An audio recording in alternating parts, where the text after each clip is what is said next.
উৎসবে মাতলেন দিল্লির মুখ্যমন্ত্রী রেখা গুপ্তা। প্রথমেই নজর রাখবো সেদিকে।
আপনারা দেখছেন এই মুহূর্তে দিল্লির ছবি।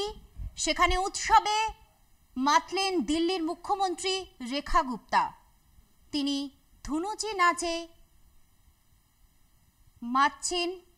এই মুহূর্তে দেখতে পাচ্ছেন সেই ছবি আপনাদের সামনে তুলে ধরেছি। এই মুহূর্তে দেখতে পাচ্ছেন দিল্লির ছবি। সেখানে দুর্গাপুজোর উৎসবে উপস্থিত হয়েছেন দিল্লির মুখ্যমন্ত্রী রেখা গুপ্তা। উৎসবে মাতলেন তিনি।